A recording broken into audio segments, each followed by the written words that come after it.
Salut à tous, bienvenue ici dans notre cours de mécanique des sols.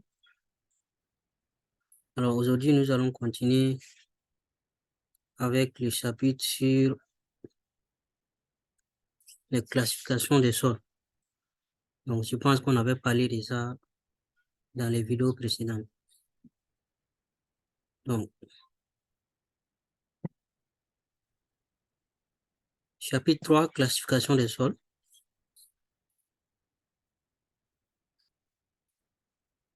Voici les contenus de ce chapitre-là. Introduction et les systèmes de classification et comparaison. Donc, ce sont les différents points qu'on va voir dans ce chapitre. Voilà. On commence par l'introduction. Donc, à partir de la texture des sols et la distribution granulométrique qu'on a vu dans les vidéos précédentes, dans les chapitres précédents, à partir de ces éléments-là, on peut avoir une idée de la manière dont on peut classer les sols-là à des différentes choses, classes. Donc, les classifications-là, c'est juste le but, c'est juste pouvoir regrouper certains sols, certaines catégories de sols qui ont à peu près les mêmes propriétés physiques. Voilà. C'est-à-dire des sols qui ont des propriétés physiques identiques. Donc, on utilise des symboles pour identifier ça. Les symboles pour faciliter. Donc, quand vous voyez un symbole, que vous sachiez que ce symbole-là, ça signifie ce type de sol. Voilà.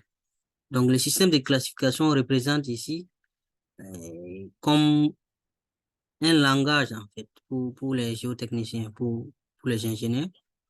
Donc, c'est comme, j'allais dire, je sais pas, un alphabet ou bien, en tout cas, une référence, un langage commun pour tout le monde. Dès que tu vois ces symboles-là, en tant qu'ingénieur, tu sais ce que ça veut dire, les symboles. Quand tu vois un symbole, tu sais que ce symbole-là, ça signifie un type de sol. Voilà.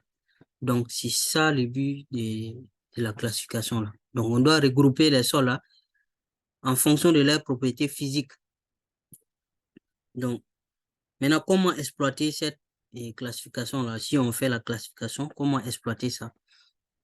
Donc, vous voyez ici, à partir des indices là, qu'on a vu sur teneur en eau, les limites de liquidité, limites de plasticité là. Donc, les porosités et puis indices de feed.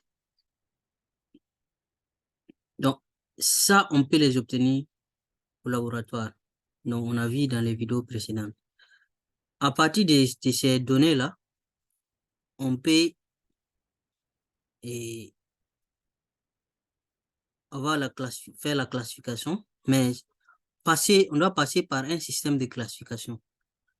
Donc, en utilisant les données, on passe par un système de classification parce qu'il y a plusieurs systèmes, en fait. Il y a plusieurs systèmes de classification. Donc, le système de classification va maintenant permettre aux ingénieurs d'identifier donc les propriétés géotechniques du sol. Donc, perméabilité, compressibilité, retrait, cisaillement, voilà, et tout ça, quoi. Donc, à partir des propriétés géotechniques du sol, on peut faire la conception maintenant. C'est que dès que vous voyez ce sol-là, vous savez que ce sol-là doit être bon pour mon chantier. Ce sol-là n'est pas bon pour mon chantier. Il n'y a pas de mauvais sol quand même. Tous les sols sont bons, mais ça dépend de où on doit, ça dépend du chantier, quoi. On veut travailler avec le sol. Donc, par contre, il est vraiment difficile, voire impossible, hein, de faire une classification, concevoir une classification qui va répondre à tous les besoins, qui possède les qualités requises pour demeurer facilement et économiquement utilisable. Voilà. Donc, pour avoir un tel système-là, les qualités, on doit avoir certaines qualités qui sont les suivantes. Un, la classification doit être basée sur des données scientifiques simples. Voilà. Toujours sur la science. Et la classification doit éliminer tout élément subjectif. Donc, c'est-à-dire quelque chose qui, bon, subjectif, c'est un peu philosophique. C'est-à-dire, peu importe où on part, ça doit rester la même chose. Par exemple, si vous changez d'un pays à un autre, le système ne doit pas varier d'un endroit à un autre ou bien d'une personne à une autre. Donc, si le système contient ce genre d'éléments-là, c'est pas, n'est pas trop efficace. Donc, troisièmement, elle doit mener une terminologie acceptée. Voilà, parce qu'il faut que la communauté internationale accepte ce que le système, voilà, propose. Elle doit aussi être simple d'application. On peut pas faire un système où vraiment ça complique, au lieu de faciliter, ça complique les choses. Donc, les limites entre les groupes de classification doivent correspondre à des transitions dans les propriétés des sols observables sur le terrain. Ça veut dire que ça doit correspondre à ce qui est sur le terrain. C'est tel, les limites que le système va mettre là doivent correspondre aux limites réelles sur le terrain. Par exemple, limite de liquidité, limite de, on a vu les différentes limites. Donc, le système doit prendre en compte de ces limites-là, des limites réelles des sols sur le terrain. Donc, c'est difficile de couvrir, pour qu'un système couvre ces réalités-là souvent, parce que le sol change de propriété dès que même si vous changez d'un seul centimètre, il peut changer de propriété. Donc, un sol que vous allez trouver en Europe, quel qu'en soit le pays, est probablement différent d'un sol que vous allez trouver en Asie ou bien un autre sol en Afrique. Vous voyez comment c'est difficile. Voilà pourquoi quand vous voyez, quand vous allez dans plusieurs pays, chaque pays a son système de classification ou bien en tout cas, les groupes de pays ont leur système de classification. Mais il y a des pays aussi qui copient d'autres pays et puis ils suivent. Mais c'est pas trop chose parce que les sols changent des caractéristiques quand vous changez d'endroit. Donc, le sol doit être, et le système doit permettre de prédire le comportement du sol dans certaines conditions, puisque c'est le but même. C'est à cause de ça même on fait le système. Voilà. C'est pour permettre de prédire, de dire que voilà, dès que le sol a telle caractéristique, voilà les comportements du sol qui vont suivre. Donc, c'est surtout à cause de ça, prédiction des comportements là qu'on fait le système de classification. Ok, je pense que donc il y a de nombreuses classifications, hein. Donc il y a les géologues et les classifications géologiques, ils ont leur classification agronomique. Maintenant, ce qui nous concerne à nous, c'est classification géotechnique. Voilà. Donc, c'est comme je vous disais, il n'y a pas de mauvais sol. Peut-être ici, là, en agronomie, les sols que nous trouvons qui sont bons là, c'est pas les mêmes appréciations ici en géotechnique. Donc, la classification en géotechnique, le but est de l'identifier et d'identifier le sol en fonction de son comportement dans diverses réalisations telles que les routes, les fondations et les barrages. C'est pour ça qu'on utilise classification en géotechnique. Ok, donc il y a plusieurs systèmes pour classifier les sols là. Donc plusieurs modes de classification en géotechnique. Donc ici là, j'ai numéroté ici. Voilà, la classification unifiée des sols. Donc c'est ça qui est là. Unified Soil Classification System. Donc, il y a aussi la classification selon la granulométrie. La classification ASTO, American Association of State Highway and Transportation Official. Donc, comme vous voyez, c'est américain. Donc, ici, dans cette vidéo, on va surtout parler du système unifié, là. Classification unifiée des sols. C'est surtout de ces choses. Donc, on va voir les autres systèmes dans d'autres vidéos. OK? Donc, en deuxième point, donc, on va parler, comme je le disais tout à l'heure, de la classification unifiée des sols, là, de USCS, là.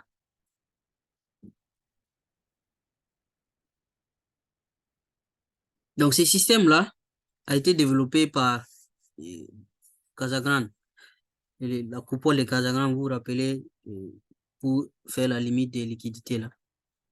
Donc, c'est le même professeur, voilà, qui a développé cette classification-là en 1948.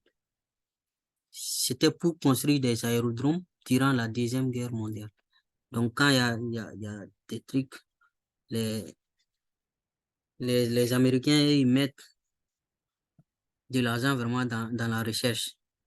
Donc, ils ont développé ça pour les aérodromes pendant la Deuxième Guerre mondiale.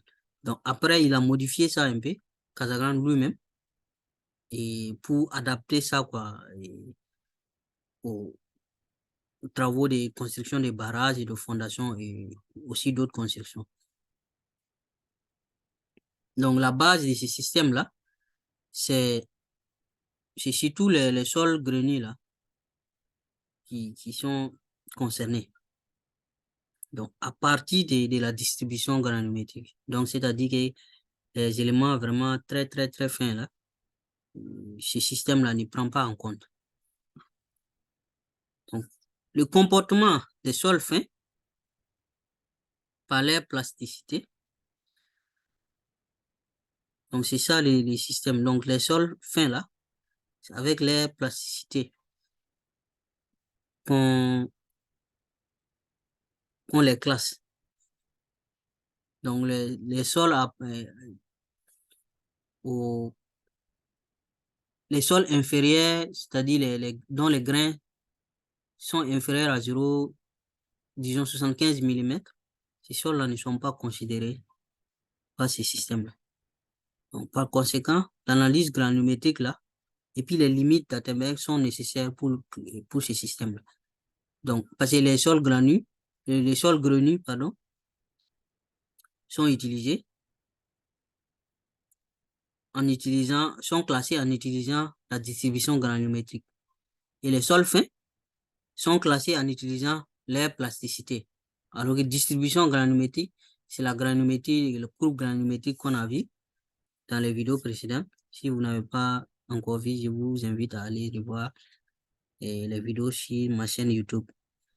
Et maintenant, les sols fins là, on a dit leur plasticité. Donc, la plasticité, limite de liquidité, limite de plasticité, on a vu aussi dans la vidéo précédente. Vous pouvez aussi la retrouver sur ma chaîne YouTube. Donc, on a besoin de ces deux éléments-là pour classer les sols avec ces systèmes. OK? Donc, on a quatre grandes divisions dans ce système-là. Ces quatre grandes divisions sont d'abord les sols à grains grossiers. Les sols à grains grossiers, comme vous pouvez le voir ici sur cette photo, donc, ça concerne les sols dont les grains sont un peu gros, quoi. Donc, c'est les sables et toute catégorie, sable fin, sable moyen, sable grossier. C'est les graviers et les graviers fins. Par exemple, sur cette photo, c'est les graviers fins. Et pour information, ces graviers-là, vous pouvez les acheter en ligne, sur Amazon, par exemple. Parce que vous voyez, c'est bien traité, c'est bien... il n'y a pas d'impurité dedans. Donc, naturellement, pour avoir quelque chose comme ça, c'est un peu difficile. Donc, vous pouvez acheter, si vous voulez, en ligne. Donc, Ça, c'est la première division. Les grains grossiers, sols à grains grossiers. Deuxième division, les sols à grains fins. Ça, ce sont les argiles, les limons. Et par exemple, ça, c'est de l'argile au fond des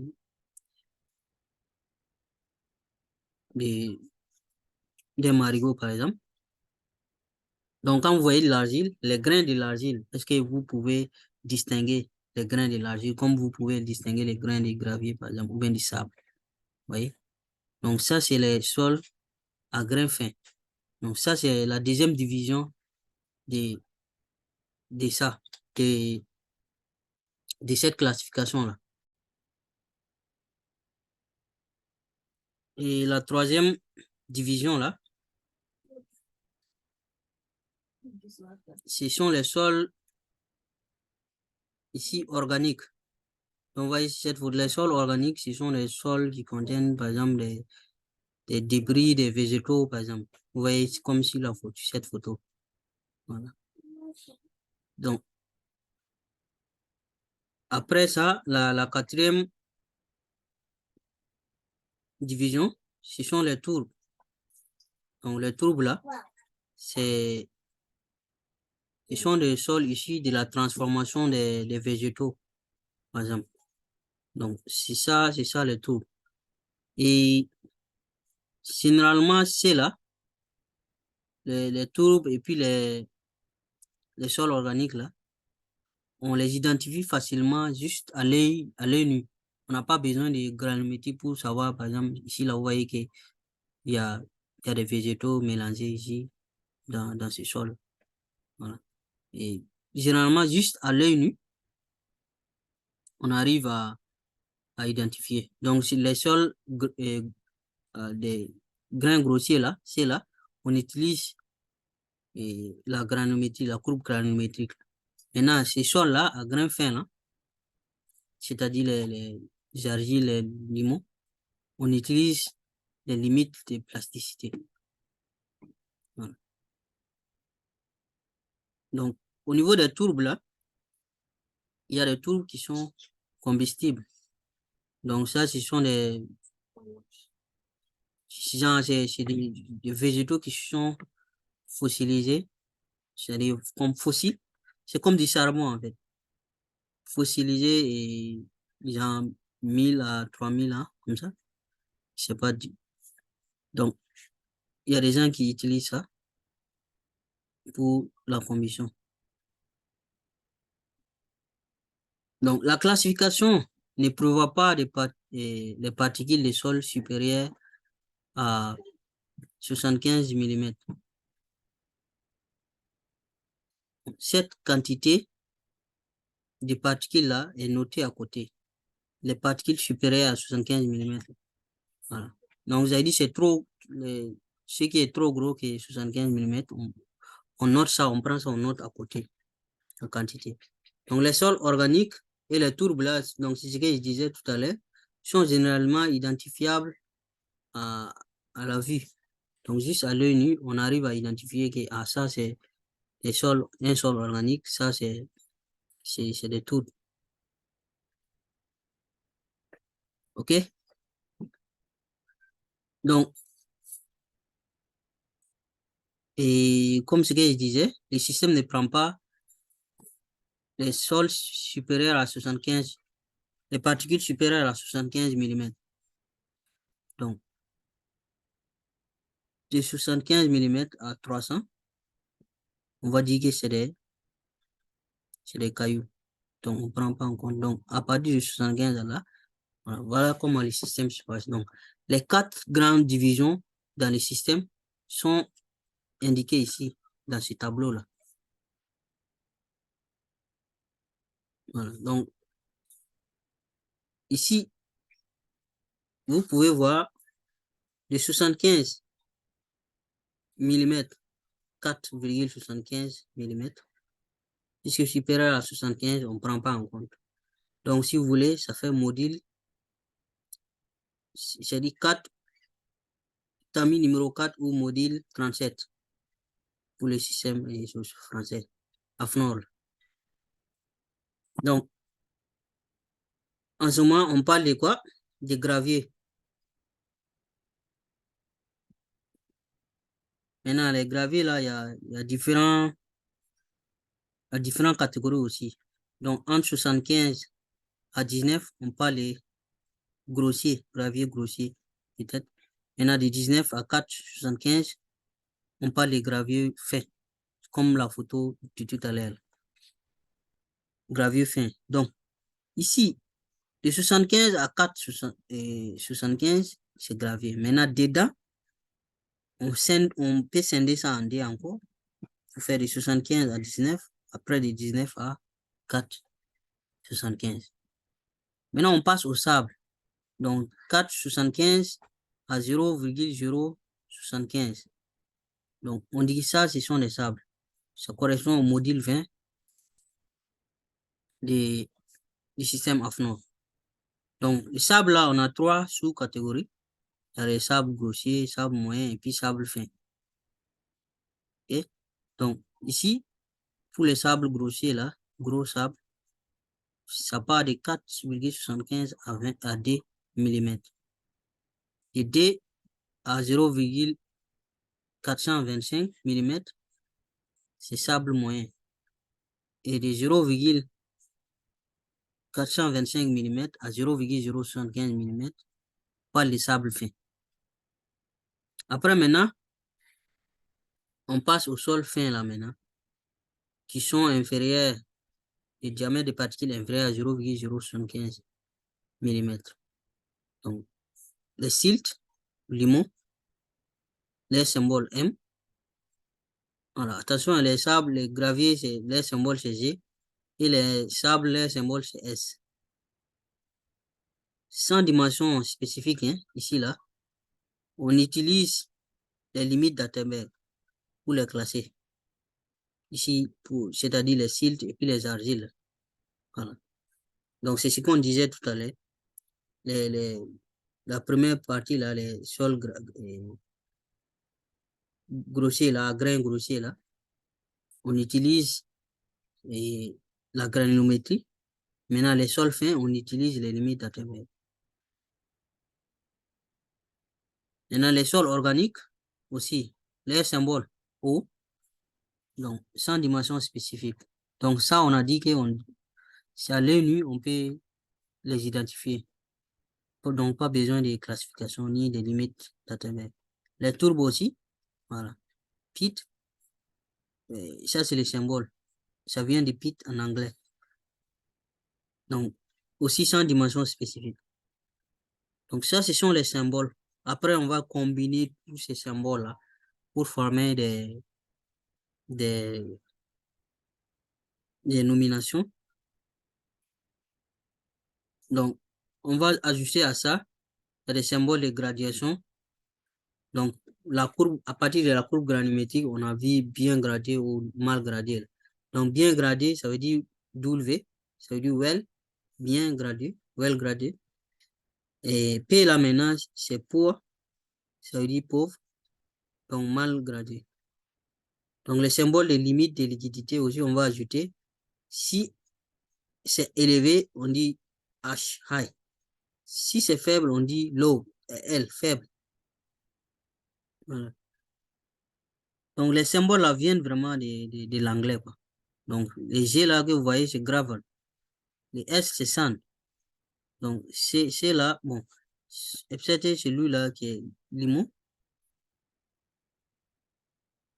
Peut-être, ah là, lui là, c'est clé. Voilà. Mais celui-là, organique. Et puis, pit pour les troubles. Donc, un groupe de symboles correspond à une appellation typique du sol. Donc, les graviers et sables peuvent être subdivisés en quatre sous-groupes. Seulement ici, hein, pas les graviers et sables. En quatre sous-groupes. Donc, on peut prendre en utilisant ces symboles-là qui sont en bas ici. Donc, des sous-groupes pour gravier. Vous voyez G, G. Et des sous-groupes ici pour sable, SS. Donc, gravier bien gradé. W, on vient de dire que c'est bien gradé. Et sable bien gradé, S bien gradé. C'est juste la combinaison, vous faites. Maintenant, gravier mal gradé, P là, ça veut dire mal gradé. S mal, et sable mal gradé. Voilà. Après, encore, on a ici euh,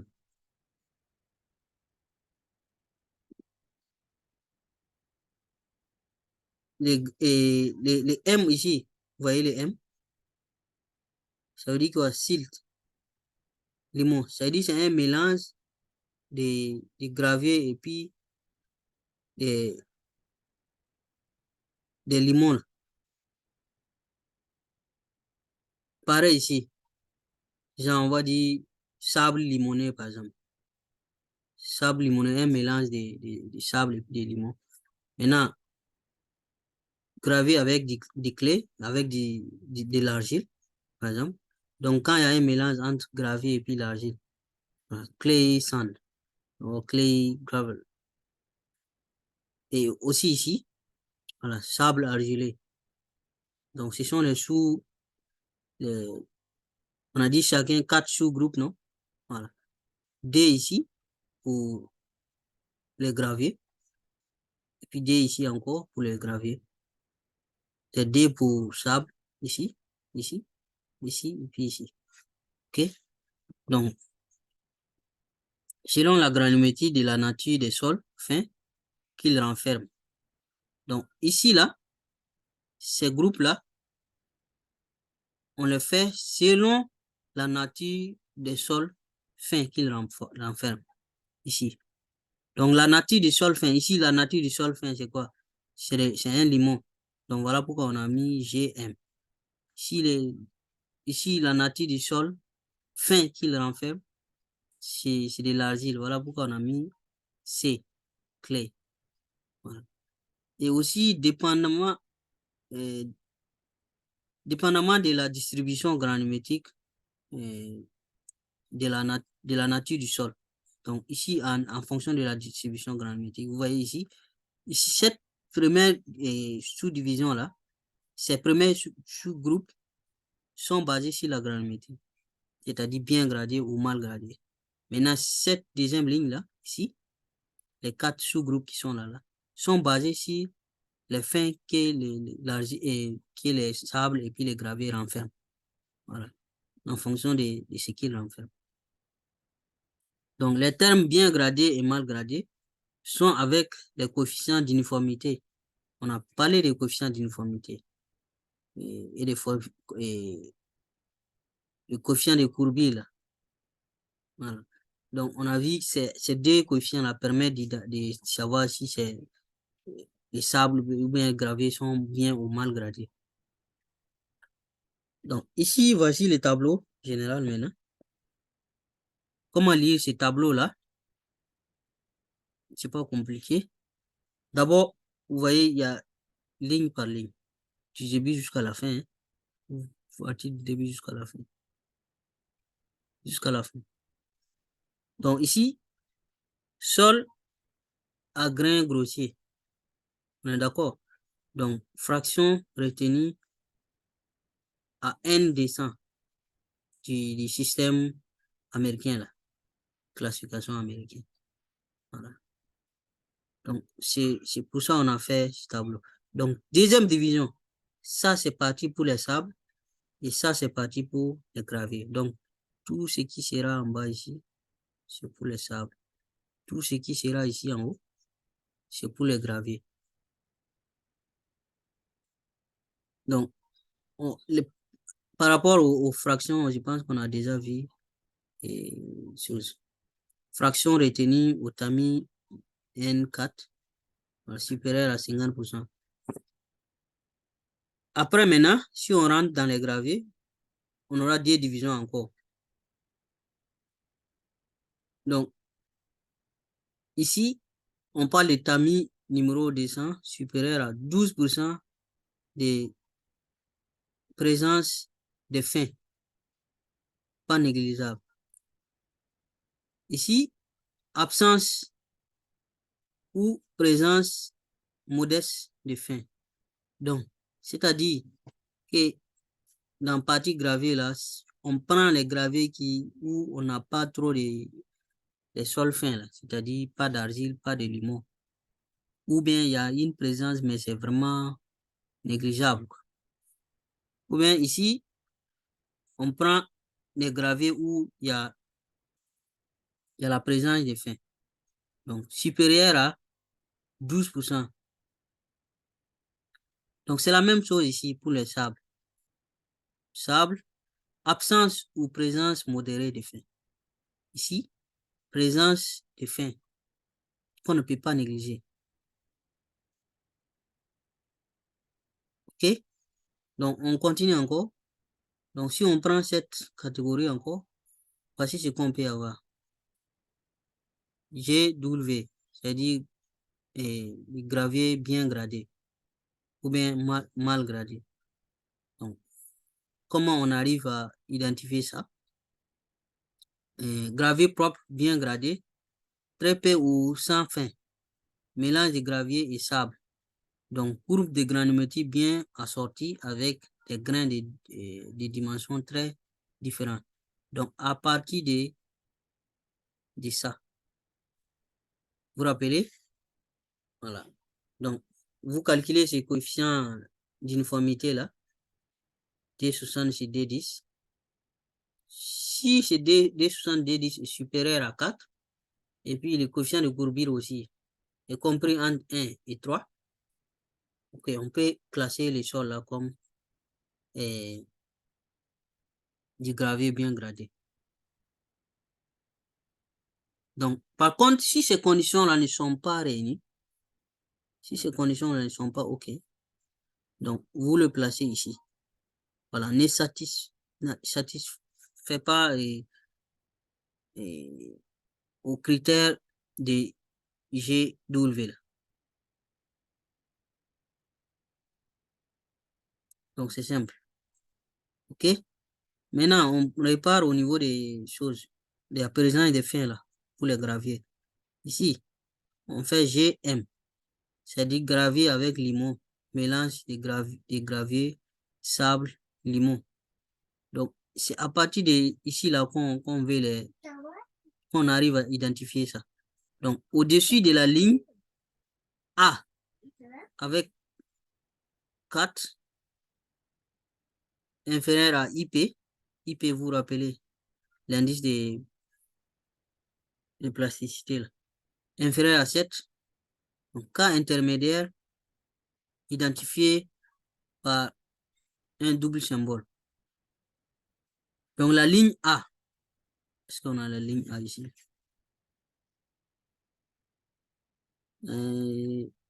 Ça doit être en bas. Désolé. Ok, voici la ligne A. C'est dans cette figure-là. C'est de cette ligne-là on parle. Donc, on dit au-dessus de la ligne A, maintenant, le IP est compris entre 4 et 7. Donc, la ligne A est là. IP compris entre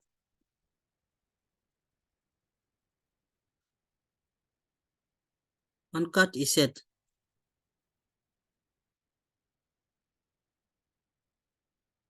Donc, ça doit être autour d'ici. Parce qu'on a IP ici. C'est ça, c'est IP. Et I. De toute façon, IP là, on peut calculer. On a vu euh, dans les vidéos précédentes comment on peut calculer les IP. Donc, bon, puis ça, c'est une figure qui est en anglais. On voit qu'ici, c'est IP. Et puis ici, c'est water limit. Limite, limite de liquidité là, qui est là.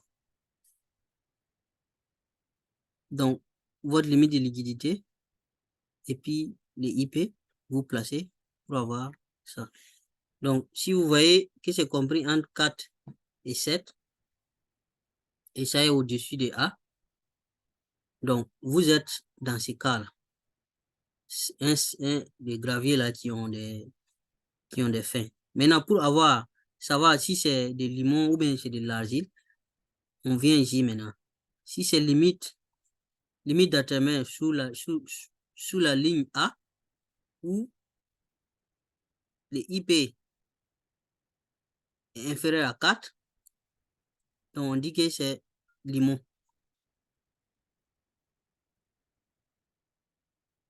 Ici, limite d'atterrement au-dessus de la ligne A avec IP supérieur à 7. En ce moment, on dit que c'est ici. C'est de l'argile. C'est des mélanges de gravier avec de l'argile. Voilà. Et maintenant, pour le sable, c'est à peu près la même chose. Hein. Donc ici, vous avez ça qui vous permet de déterminer si c'est bien gradé ou mal gradé. Voilà. Si ça satisfait cette condition, donc votre sable est bien gradé. Si ça ne satisfait pas ces conditions, votre sable est mal gradé. Et on utilise maintenant les limites là d'Atterberg là pour déterminer si il y a des limons ou bien de l'argile qui sont mélangés dedans. Donc ici, on dit quoi? Déterminer le pourcentage de gravier et de sable dans la courbe granulométrique. Ça, c'est étape numéro 1. Selon le pourcentage du tamis numéro 200. Cet tamis-là. C'est celui-là qui est notre intérêt. Donc, pas le système à flot, hein. Voilà. C'est ce système-là, américain. Là. Donc, le tamis descend. Les sols granulaires sont classés comme ici, inférieur à 5%. Donc, on prend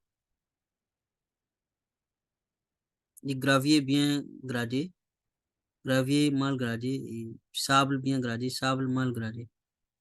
Et si c'est supérieur à 12%, donc on parle maintenant des mélanges avec les fins. Ici, mélange avec limon, avec l'argile, limon, argile, sable et puis gravier. Donc maintenant, quand on parle l'intervalle de 5 à 12%, voilà, il faut utiliser des symboles. En ce moment, on fait la combinaison des symboles, comme ici là par exemple. Donc, bien gravier, bien gravier et puis mélange de gravier et puis limon. En ce moment, on utilise la combinaison des deux. Donc, c'est tous les pourcentages là qui vont nous aider à faire la séparation.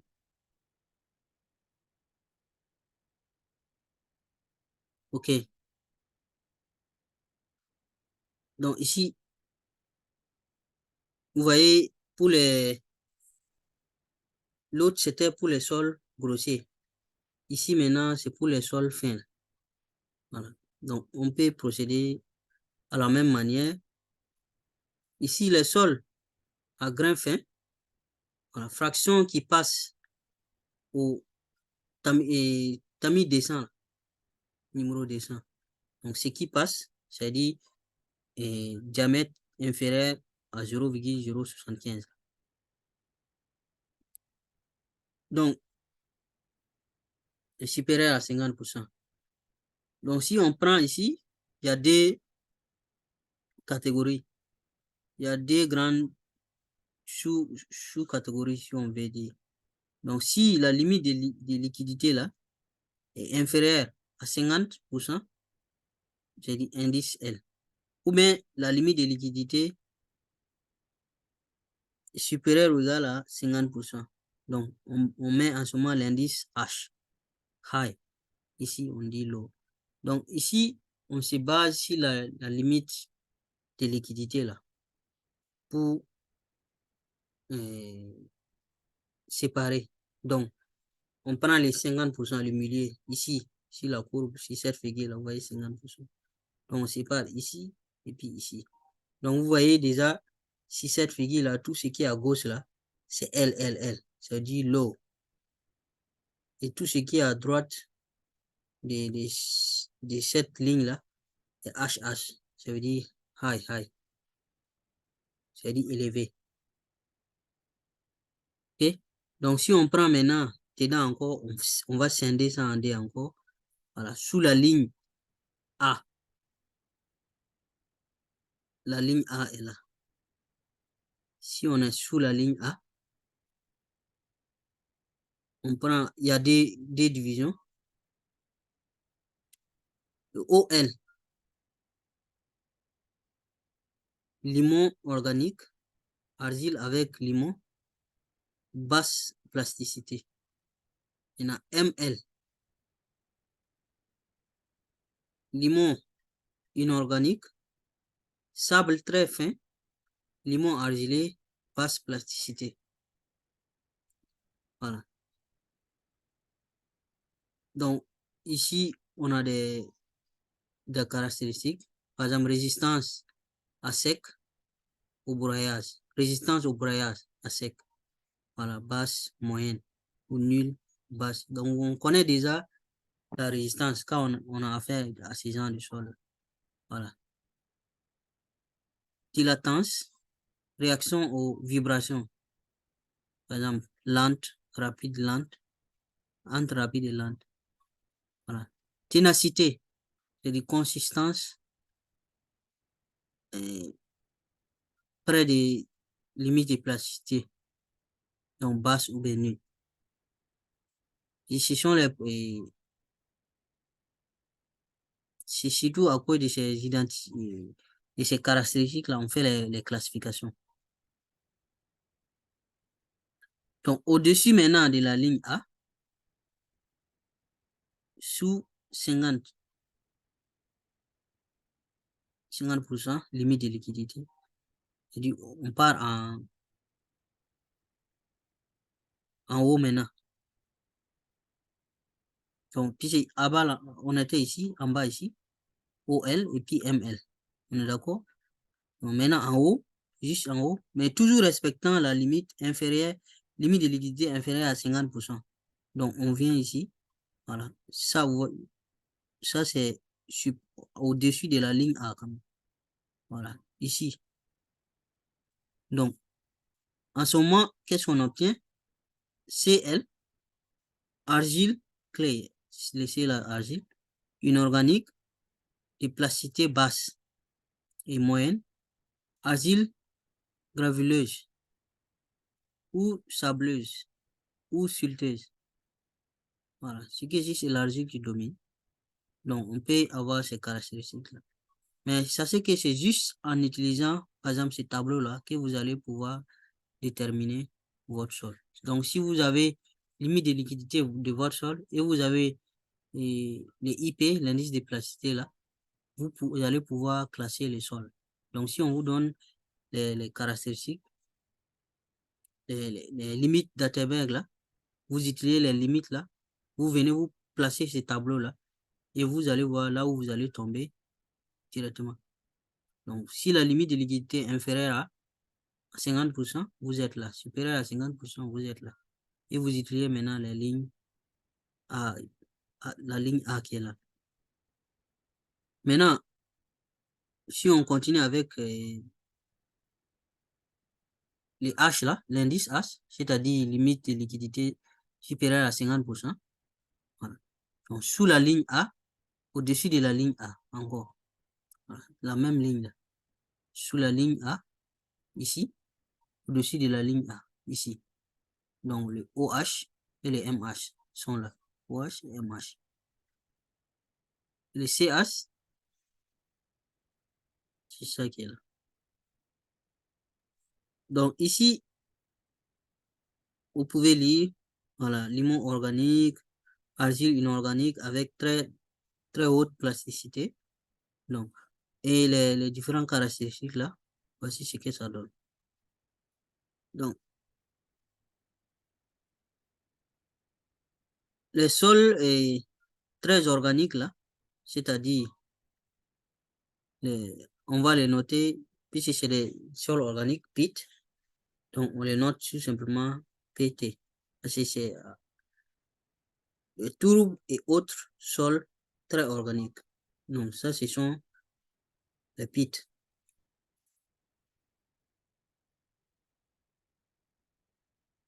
Donc, en fonction du pourcentage de fin, les sols à grains grossiers là seront classés comme suit. Donc, pourcentage de fin qui sont dans les sables ou bien les choses.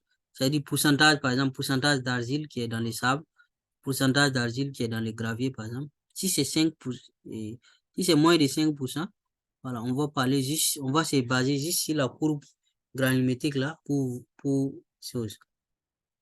C'est-à-dire, on néglige ces pourcentages-là, on néglige ces fins-là. Donc, on se base sur la courbe granulométrique pour dire que c'est bien gradé ou bien c'est mal gradé. Voilà. Maintenant, si c'est le pourcentage des fins là est supérieur à 12%, là, on ne peut pas négliger. Voilà, on ajoute le symbole des choses. M pour les limons et puis C pour les argiles. Maintenant, si c'est milieu entre les deux, 5% et 12%, là, on utilise la combinaison de ces symboles-là. C'est-à-dire, on prend ça, plus ça, ou bien ça, plus ça. Voyez, la combinaison, vous pouvez avoir plusieurs possibilités. Donc, voici un exemple. Donc, quand vous trouvez ici, vous utilisez le symbole double. Ici, le pourcentage de fin là, inférieur à 5%. Donc, voici les symboles qu'on utilise, c'est ce qui est là. Quand c'est supérieur maintenant à 12%, voici les symboles que vous utilisez. Maintenant, entre 5 et 12%, vous utilisez la combinaison de ces symboles. Voilà. Donc, pareil ici, pour les sols, les sols à grains fins là. Donc, ça dit là, le pourcentage de fin là est vraiment élevé, quoi. On voyait qu'ici, on était 12%. Donc là, le pourcentage de fin passe à 45%, 50, 55%. Donc là, on a 50% au milieu ici. Donc, quand c'est supérieur à 55%, voici les symboles qu'on utilise. Donc, on utilise seulement, c'est-à-dire H, les indices H et puis L. C'est-à-dire high ou bien low. Maintenant, on prend les fins, les limons, les trucs organiques, les sols organiques là. Voilà. Et puis les argiles. Maintenant, quand vous allez vous trouver au milieu ici, là, peut-être vous allez utiliser la combinaison. Donc, on va voir comment les différentes combinaisons là tout de suite qu'on peut avoir. Vous pouvez utiliser les combinaisons entre ça et puis ça. Donc, les sols à grains fins sont des siltes si leur limite de liquidité et indice de plasticité se situe en dessous de la ligne A. La ligne A qu'on vient de voir ici là. Voilà. En dessous de la ligne A, si les sols se trouvent là-bas, et si leur limite de liquidité et indice de plasticité se situe en dessous de la ligne A. Maintenant, ce sont des argiles au-dessus de cette ligne. Donc, en haut de cette ligne, on parle d'argile. Maintenant, en bas de la ligne, on parle de silt.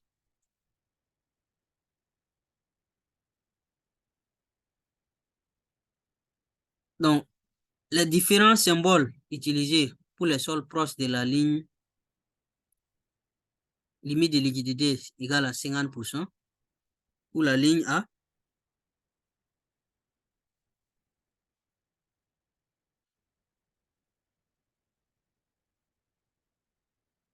ou de la ligne A, je prends la même figure, désolé, je retourne là-bas. Ici, vous voyez la ligne de 50% là qui est là, et puis la ligne A C'est là. Donc, on dit les sols qui sont les différents symboles utilisés pour ces sols-là, qui sont proches de la ligne là, 50% là, ou de la ligne A, voici les différents symboles qu'on peut utiliser. C'est une combinaison. Donc, on va dire combinaison entre tel et tel. Il y en a beaucoup. Donc, rappelez-vous que c'est L, là, ça veut dire low, et puis H, ça veut dire high, élevé. Donc, L, c'est faible, et H, c'est élevé. Donc, les M, c'est les limons, C, c'est l'argile, O, c'est les sols organiques. Donc, en combinant ça, vous allez vous en sortir. Comment lire ça? Donc, les symboles, maintenant, pour l'intermédiaire, qu'on peut utiliser pour les sols avec environ 50% de fin. Ce symbole-là, c'est tout ça. Environ 50% de fin. Donc, c'est ce que j'ai vu. Voilà. Les sols qui sont ici, environ 50%. On va combiner ça à ça. Vous allez voir, vous prenez ça, par exemple, combiné à ça, ça, combiné à ça.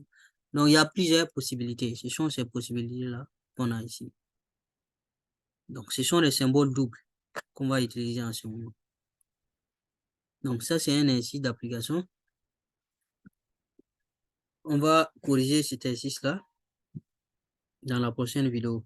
Donc, on demande ici, là, l'analyse granumétrique et la plasticité de trois sols. Sol 1, sol 2, sol 3. Donc, voici limite de liquidité, limite de plasticité, et puis les IPA là. Donc, et les tamis, les numéros de tamis, et les dimensions. Pour chaque sol, voici ce qu'on a. Donc, on demande de classer ces sols-là selon les systèmes américains, là. Et les systèmes unifiés, pardon. Donc, on va voir la correction de ces exercices-là dans la prochaine vidéo, la semaine prochaine.